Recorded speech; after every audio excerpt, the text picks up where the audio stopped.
গো মায়েরা, শেষের দিনে কেউ যাবে তোমার?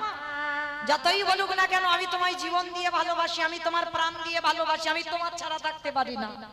যত বলুক না কেন, এত এত ভালোবাসি। যেমন এসেছো একা, তেমন যাবে একা। এসেছো হাতে করে কিছু আনোনি, আর যেদিনে চলে যাবে সেদিনও তুমি কিছু নিয়ে যাবে না। তবে সাথ দেবে কি? তোমার কর্মফল। তুমি যেমন কর্ম করবে তোমার তেমন সাজা পেতেই হবে।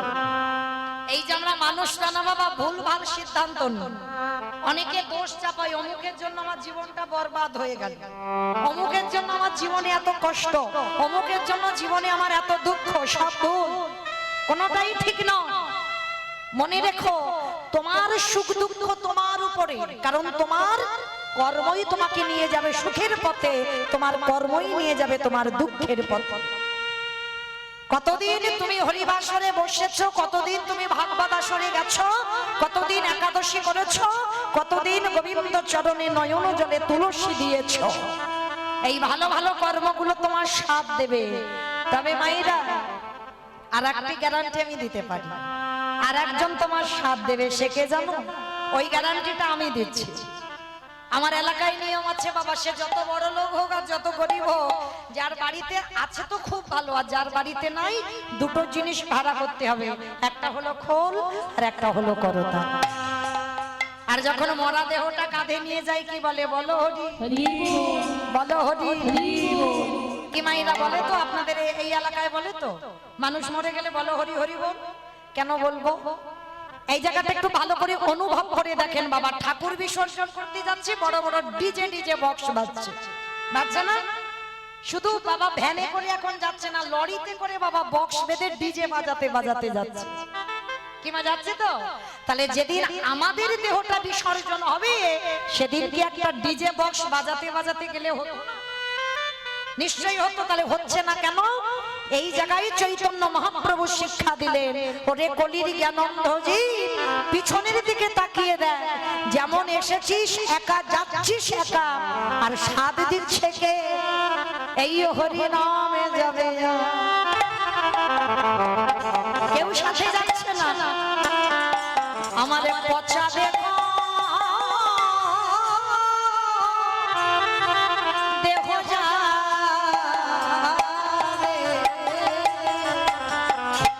যেদিন তুমি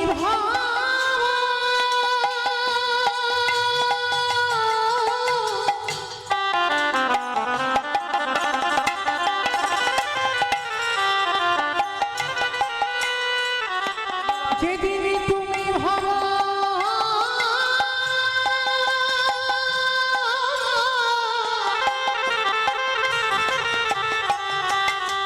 যেদিন তুমি ওই ভাব পারে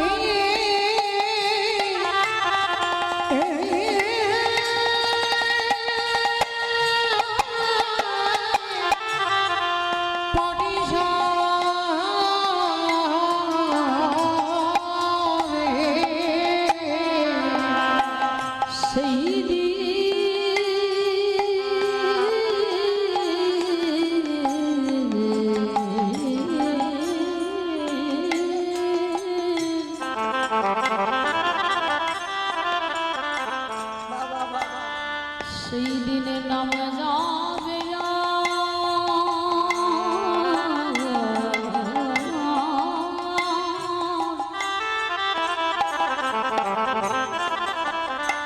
এই পচা দেহ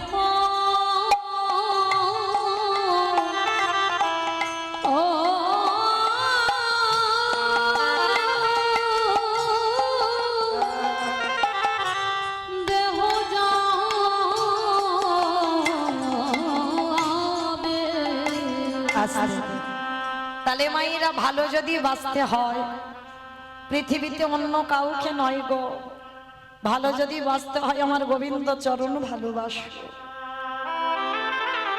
ওই চরণ যদি ভালোবাসতে পারো, তবে মা সময় থাকতে থাকতে ভালোবাসতে হবে। শিশুকালে কৃষ্ণ ভজে কৃষ্ণ পাবানাসী, কৃষ্ণ পাবারাসী, যৌবন কালে কৃষ্ণ ভজে আসে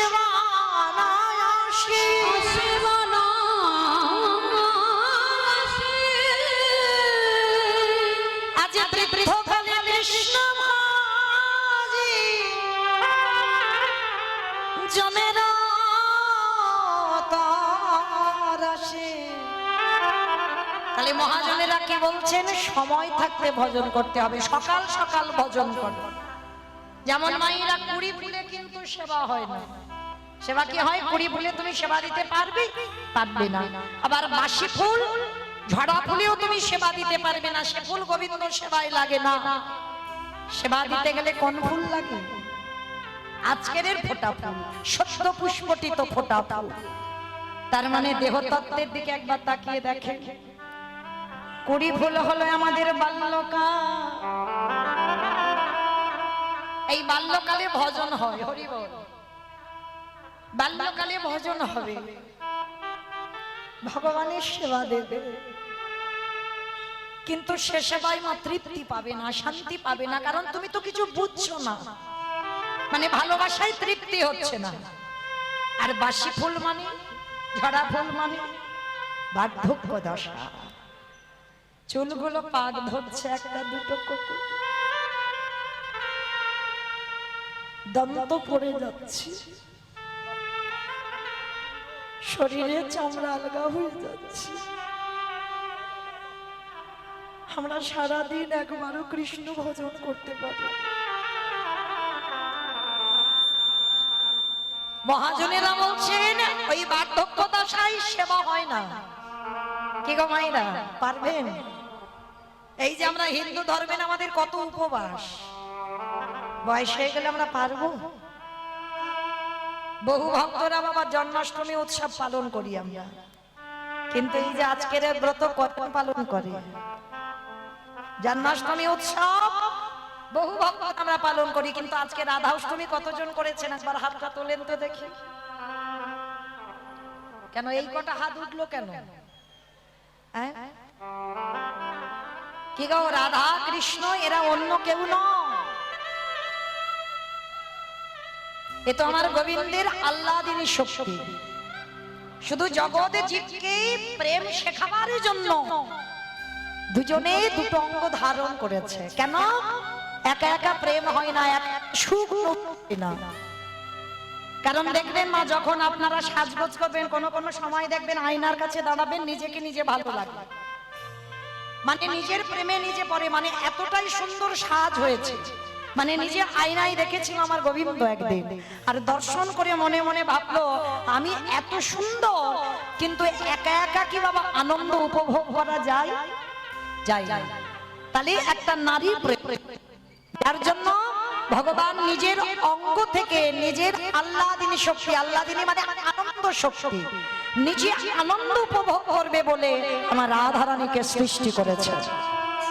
রাধারানী কারোর গর্ভে আসেনি, রাধারানী গোবিন্দের আল্লাদিনী শক্তি। এই রাধা কৃষ্ণ কোনো ভেদ নয়। আর যারা বোঝে না বাবা, তারাই জানে না, তারাই এত এত কথা বলে। রাধা কৃষ্ণ প্রেম করে বেড়াচ্ছে, ওরা অন্য কেউ নয়, ওদের একই আত্মা, দুটো অঙ্গ দুটো দেহ ধারণ করেছে। কেন? জগৎকে লীলা শিক্ষা দেওয়ার জন্য। তাহলে আজকের সেই রাধারানী সখীদেরকে বলেছিল, সখীরে কুড়ি ফুলের সেবা হয় না, বাসি ফুলের সেবা হয় না, আমাদের ফোঁটা ফুল লাগে। আর ফোঁটা ফুল মানে আমাদের যৌবন। কি গো মাইরা, যখন দেখবেন তোমার শরীরের ক্ষমতা থাকবে, এই যে হাত পা চলবে, তোমার শক্তি আছে, তোমার ক্ষমতা আছে, কাজকর্ম করবা, তখন ভজন সাধন করে যতটা তৃপ্তি পাবে তা অন্য কাল কোনোদিনই হবে না। তাই জন্য রাধারানী বলেছিল, ললিতা রে আমার গোবিন্দ ব্রজ ছেড়ে মথুরায় চলে গেল। আরে যেদিন আমার বধূ মথুরা থেকে ব্রজে আসবে, সেদিনে যদি আমার দেহে না থাকে, বলে বলে বিধি গোবিন্দ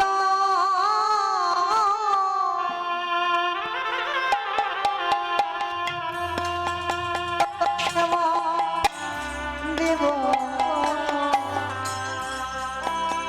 আমার যৌবনে যদি একটু আগে আগে আসে, পিছনে সামনে অনেকটা জায়গা আছে, একটু আগে আগে আসে, একটু নিবেদন।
আমারে বধূ যেদিন এই ব্রজে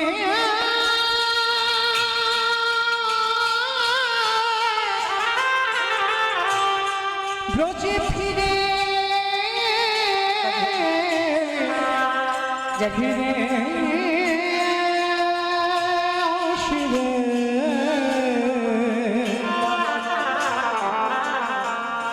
বলে বলে সেদিন কি দিয়ে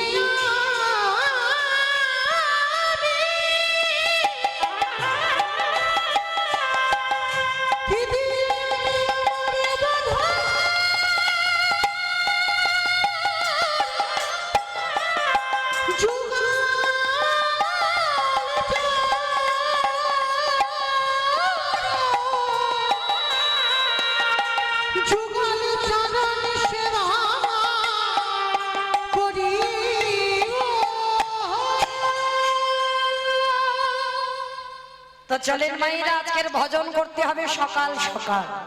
তো যাই হোক, আজকের আমরা পূর্ণ লগ্নে সবাই একত্রিত হয়েছি। সবাই মায়েরা কিছুক্ষণের জন্য চলে যাব শ্রীধাম নদিয়া নবদ্বীপ ধাম।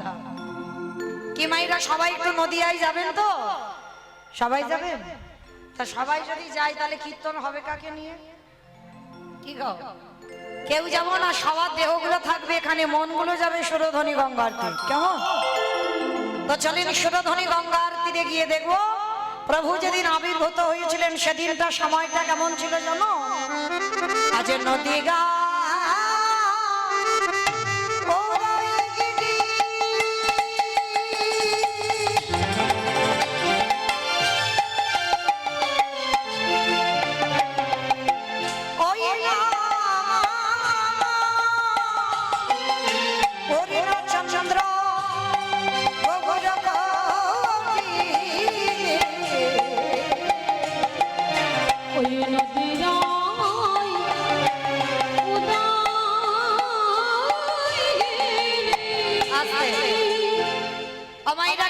শুনতে গেলে ভগবানের জন্য একটু কাজকর্ম করতে হয়। আপনারা জানেন তো কাজকর্মগুলো কি কি? হ্যাঁ, বসে বসে ঘুমোতে হয়।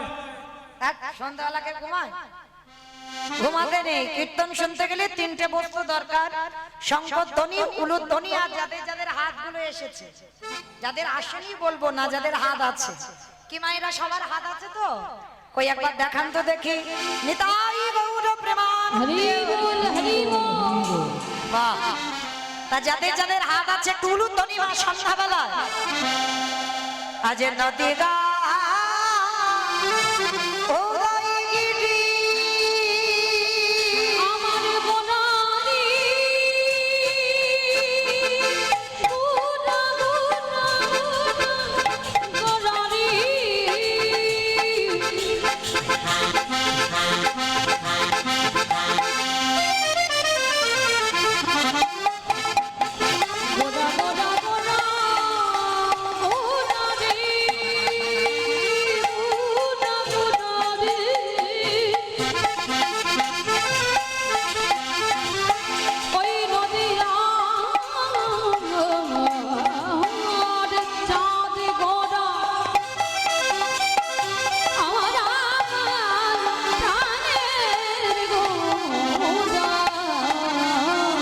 আজ নদিয়াই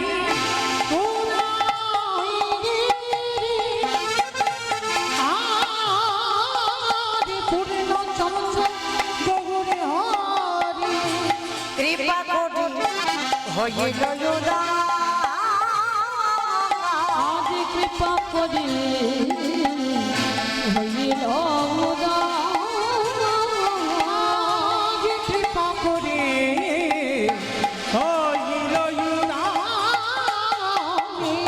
আজ সোনার নদিয়া প্রভু উদয় সোনার নদী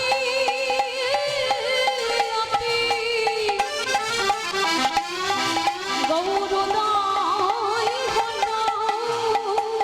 বলিরা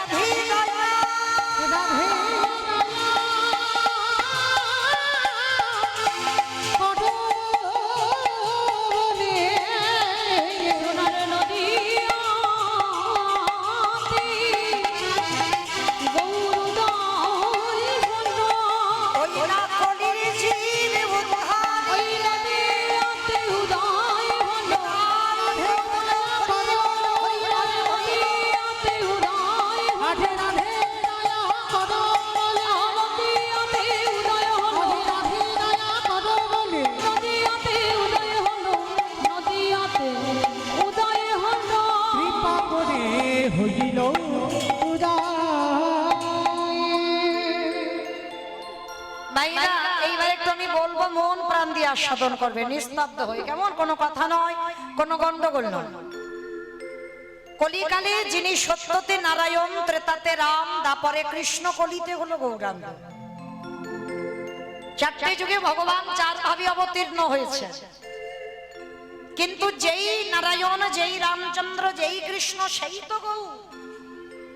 তাহলে আজকের কলিযুগে যে কৃষ্ণ গৌর হয়ে এলো, সাধারণ কোন ভক্তের ডাকে আসেনি, এসেছিল কার ডাকে? না, শান্তিপুরের মাটিতে বুড়ো অদ্বৈত আচার্য গোসাই। আমাইরা এই অদ্বৈত আচার্য গোসাই কে জানো? তোমাদের গ্রামে জানো কেউ ভেবো না। যাদের বাড়ি পঞ্চতত্ত্ব ছবি আছে, বাবা শ্রীকৃষ্ণ, চৈতন্য প্রভু নিত্যানন্দ, শ্রী অদ্বৈত গদাধর, শ্রীবাস আদি গৌর ভক্তবৃন্দ। এই যে বাবা 5 জনের ছবি আছে, মাঝখানে জেনে নিমাই, আমরা সবাই জানি। আর ওই নিমাইয়ের ডান দিকে দেখবেন একটা বয়স্ক লোক দাঁড়িয়েছে, একেবারে মুখে চুল গোপ, দাড়ি পেকে সব সাদা। ইনি হলেন বড় অদ্বৈত আচার্য গোসাই। আমার চৈতন্য মহাপ্রভুর থেকে 52 বছরের বড়, 1-2 দিনের বড় নয়। আর যার আকুল আহ্বানে 12 বছর তুলসী ভাসিয়ে কৃষ্ণকে গৌর করে এনেছে। তাহলে এইবার আমাদের জানার বিষয়, পৃথিবীতে ভক্তের অভাব নাই মা, লাখ লাখ ভক্ত আছে, হাজার হাজার ভক্ত আছে, কোটি কোটি ভক্ত আছে। তাহলে এত ভক্ত থাকা সত্ত্বেও একেবারে শান্তিপুরের বুড়ো মালির ডাকে কেন এলো কৃষ্ণ গৌর হয়ে? এটাই আজকের আমাদের প্রথম জানতে হবে, কিসের জন্য এলো ওই শান্তিপুরের বুড়ো মালিটার ডাকে। তাহলে বাবা ওই বুড়ো মানুষটার শরীরে কতটা পাওয়ার ছিল, কতটা ক্ষমতা ছিল, যার জন্য কৃষ্ণকে গৌর করে আনলো। সেই সুখবিলাস পরিত্যাগ করে, রাজ সিংহাসন পরিত্যাগ করে, রাজ ঐশ্বর্য পরিত্যাগ করে কলিকালের মাটিতে গৌর হয়েছে। কারণ ওই মানুষটা সাধারণ কোনো মানুষ নয় মা, ওই মানুষটা ছিল যার একটা নাম হচ্ছে মৃত্যুঞ্জয়। আচ্ছা বলো তো বাবা, মৃত্যুঞ্জয় কোন ঠাকুরকে বলে? শিব ঠাকুরকে। বাহ, শিব ঠাকুরের নাম হচ্ছে মৃত্যুঞ্জয়। কেন মৃত্যুঞ্জয় বলা হলো? না, ওই একজনই দেবতা বাবা মৃত্যুকে জয় করেছিল। সত্যযুগে মরণ হলো না, ত্রেতা যুগে মরণ হলো না, দাপরিতে মরণ হলো না, কলিযুগের মাটিতে সেই ভোলা না অদ্বৈত আচার্য গোসাই হলো। তাহলে আমাদের জানার বিষয় যে আজকের যে ভোলানাথ 3 যুগে শিব হলো, কলিকালে কেন শিব হচ্ছে না? এই কেনর কথা জানতে গেলে বাবা আমাদের সবাইকে যেতে হবে মহাভারতে যুধিষ্ঠির রাজস্বয় যজ্ঞে। এই মহাভারতে যুধিষ্ঠির মহারাজ করেছিল রাজস্বয় যজ্ঞ মা। যারা এখানে তত্ত্ব জ্ঞানী, যারা শাস্ত্র জ্ঞানী, যারা গ্রন্থ পাঠ করেন তারা জানেন এই রাজস্বয় যজ্ঞ করতে বাবা বহু মানুষের প্রয়োজন। কারণ যজ্ঞ অনুষ্ঠান একা একার দ্বারা অসম্ভব।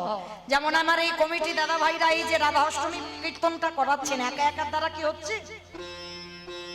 আপনারা প্রশ্ন করবেন মৌমিতা কেন ব্যক্তিগত কীর্তন তো হয়, একাই অনুষ্ঠান করে? বলে শোনো ভাই, অর্থ হয়তো একজন দেয়, কিন্তু শ্রম অনেককে দিতে হয়।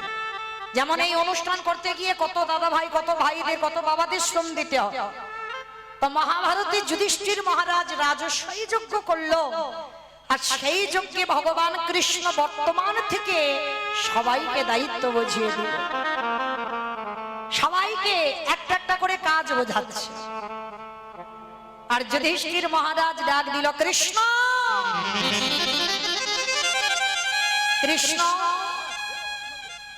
তুমি তো সবাইকে দায়িত্ব দিচ্ছ, ও কৃষ্ণ তুমি নিজে কোনো দায়িত্ব নেবে না, নিজে কোনো কর্ম করবে না?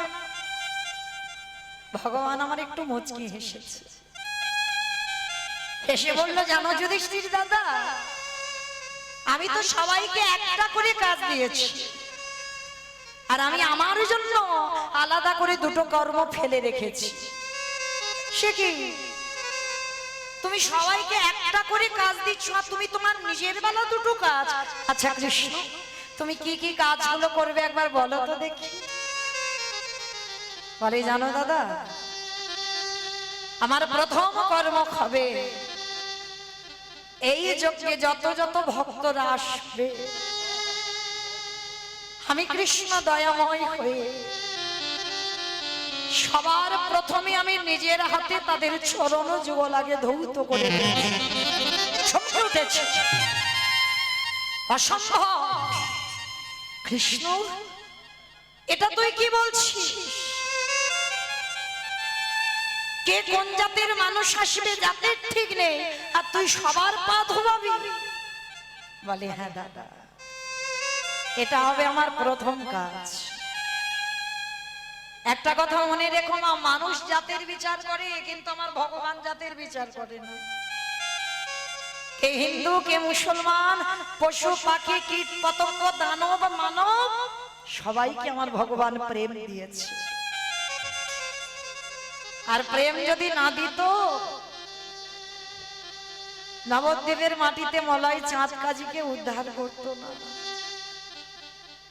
যে জায়গাটা কাজী সাহেবের সম্পত্তি, সেটা এখন হয়ে গেছে বাবা মায়াপুর। ওটা ছিল মিয়াপুর, মানে মুসলমানের নাম অনুসারে মিয়াপুর ছিল, সেটা আমরা হিন্দুরা করে দিলাম বাবা মায়াপুর।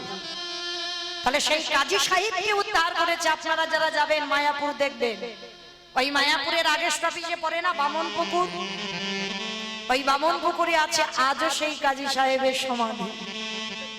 ওই মুসলমান, বিধর্মী মুসলমান কাজী কি করেছিল? হিন্দুদের হরিনামে বাধা দিত। যেখানে যেখানে হরিনাম হবে, যেখানে যেখানে কৃষ্ণ নাম হবে, খোল করতাল গিয়ে ভেঙে গুড়িয়ে দিত। করতালগুলো নিয়ে সুরধনী গঙ্গায় ভাসিয়ে দিত, খোলগুলো লাঠি দিয়ে ভেঙে দিত। সবাই কি আমার নিমাইয়ের কাছে নালিশ জানালো। আর আমার ভগবান তো কোনোদিন রেগে যায় না, সবাইকে বোঝালো তোমরা শান্ত হও, আমি দেখছি কি করা যায়। পরের দিন কাজী সাহেব ঘুমিয়ে আছে বাবা, আর ভগবান কি করেছিল জানো? দেহটা মানুষ আর মুখটা পশু। বলো তো কোন ঠাকুর? দেহটা মানুষ আর মুখটা পশু। গণেশ ঠাকুর। বলে গণেশ ঠাকুর, মন্দ বলেনি, মানে ভেবেই বলেছে। কিন্তু আমি যেটা বলছি বাবা, এটা নৃসিংহদেব। দেহটা মানুষ আর মুখটা পশুর মতো। তো এসে কাজী সাহেবের গলাটা টেপে ধরে বলে উঠলেন, শোনো কাজী, তুমি যখন ওই হিন্দুদের হরি নামে বাধা দিয়েছ, হিন্দুদের কৃষ্ণ নামে যখন বাধা দিয়েছ, আজকে থেকে আমি তোমাকে সময় দিলাম 1 মাস। 1 মাসের মধ্যে আমি নিজের হাতে তোমার এই রকম দিনে তোমার প্রাণ নিতে আসবো। আর যখনই স্বপ্নটা দেখেছে বাবা, ভোরের বেলা কাজী সাহেব উঠে ছুটেছে নিমাইয়ের কাছে। আছাড় খেয়ে বলল নিমাইয়ের চরণে, নিমাই, আমি বড় ভুল করেছি বাবা, আমি বড় অপরাধ করেছি, আমায় ক্ষমা করে দে। যেই না চরণে লুটি, ভগবান তো মুসলমান বলে পা দিয়ে ঠেলে দেয়, কোলে করে হৃদয়ে জড়িয়ে ধরেছে কাজী। যে আমারে চাই তারই আমি চাই, আর যে আমারে না চাই তারই আমি না চাই। আমার জন্য কেউ যদি এতটুকু ভাবে, আমি তার জন্য বিশাল কিছু পারি। যদি একটু জলে ডুব দেয়, আমি ভগবান তার জন্য সম্পূর্ণ জলে ডুবে বসে থাকি। তবে আমার চরণে আত্মসমর্পণটা করতে হবে।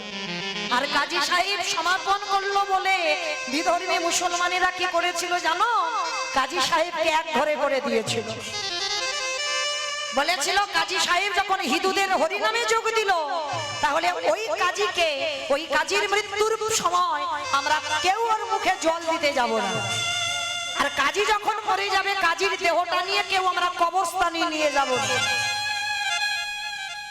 ছুটে গেল আমার নিমাইয়ের চরণে, নিমাই, তোর হরিনাম ভালোবাসলাম বলে আমার মুসলমান সমাজ ক্ষিপ্ত হয়ে উঠলো, আমাকে এক ঘরে করে দিয়েছে। আমার মৃত্যুর সময় নাকি তারা জলও পর্যন্ত দেবে না।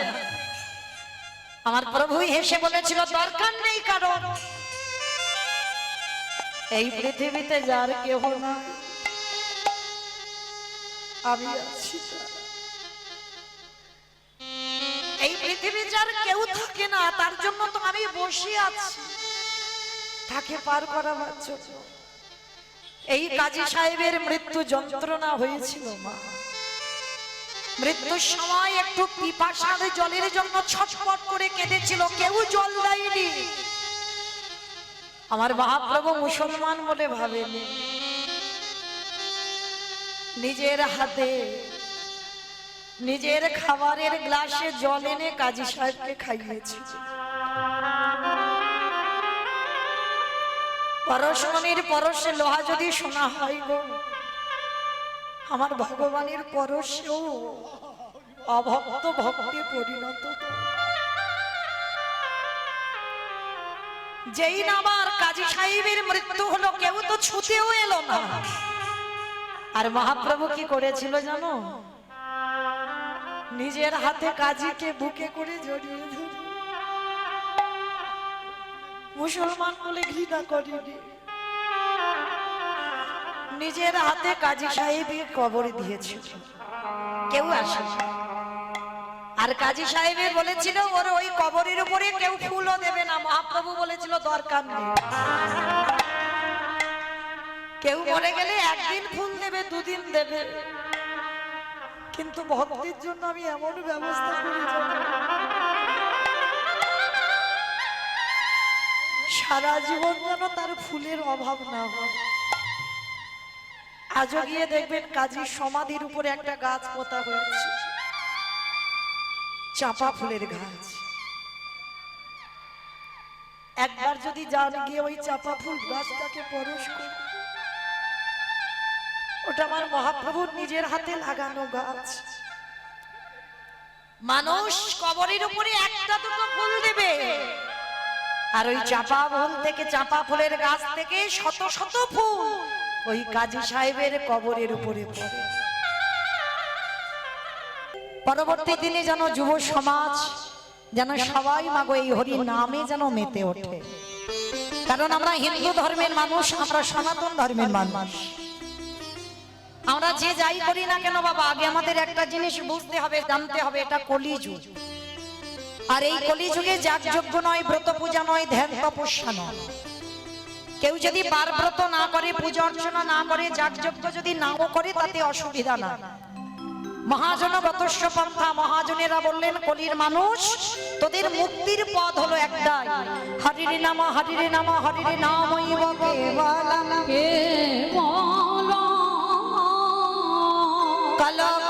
কলমাস্তে নাস্তে নাস্তে গতিরান্যথা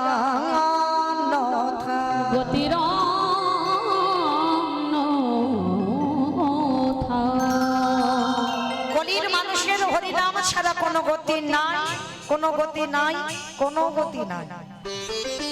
আপনারা প্রশ্ন করবেন মৌমিতা, ও তো সব কীর্তনিয়ারা বলে, বলে যেখানে ভাগবত পাঠে যাব সেখানেও একটা কথা বলে, যেখানে কীর্তন শুনতে যাব সেখানে কীর্তনিয়ারা একটা কথা বলে, বলে হরিনাম করো, হরিনাম শোনো, একাদশী করো, ভগবানের চরণে তুলসী দাও, ও ছাড়া আর কোনো কথা নাই। সবাই বলে না, আর আপনারা আমরা কি করি, ওই কানে শুনি, শুনে আবার এখান থেকে চলে যায়। আর যতক্ষণ এখানে থাকি মা ততক্ষণ মনে থাকে, আর এখান থেকে বেরিয়ে গেলে সব ভুলে যায়। কিন্তু একটা কথা মনে রেখো মা, এই যে কীর্তনিয়ারা বা ভাগবত পাঠ যারা করছেন, যারা বলছে যে হরিনাম ছাড়া মানুষের শেষের দিনে কোনো পদ নাই আর গতি নাই, যে যাই করো না কেন একমাত্র সম্বল হরিনাম।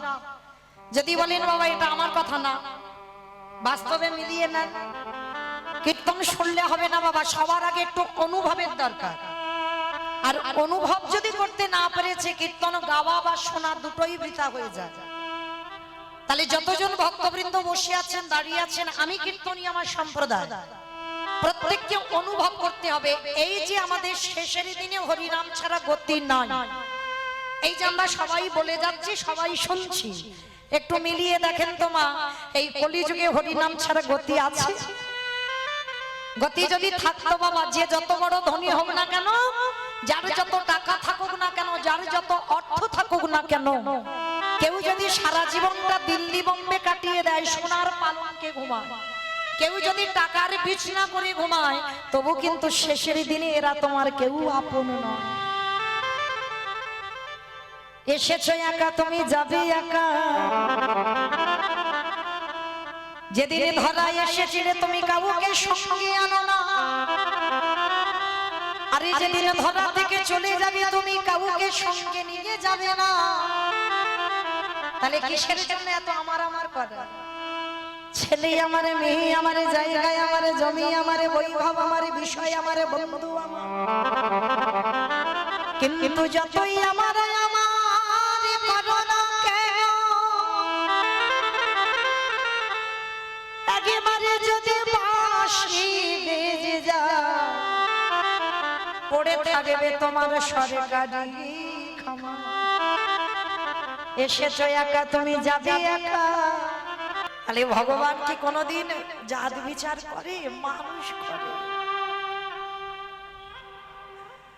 আজকের সেই ভগবান রাজস্বই যোগে পা ধোয়ার দায়িত্বটা নিয়েছে। আচ্ছা মা, এই জায়গাটা একটু ভেবে দেখেন তো, ভগবান হয়ে পা ধোয়াবে কেন? যার কোনো কিছু অভাব নেই, যে মনে করলে একটা সেকেন্ডে পৃথিবীটাকে লয় প্রলয় করে দিতে পারে, যার ইচ্ছাতে মরা গাছে ফুল ফোটে, শুকনো গানে উজান বয়, যার ইচ্ছাতে জগতে চলে, সেই ভগবান আজকের কিসের জন্য পা ধোয়াচ্ছে? মনে রেখো মা,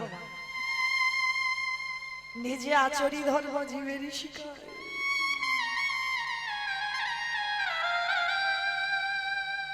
নিজে না করলে ধর্ম জীবকে শিখানো যায়। আমি যদি আমার বাবা মাকে সম্মান না করি, আমার কথা শুনে বাবা কেউ শিখবে বলে কিছু মনে হয়?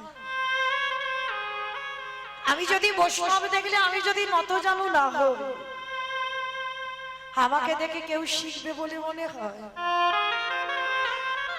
আমি যদি সাধুগুরু বৈষ্ণব চরণে নত হই, তবেই আমাকে দেখে শিখবে। আমি কৃষ্ণ বলে কাঁদলে তবে জগতের জীব কাঁদবে।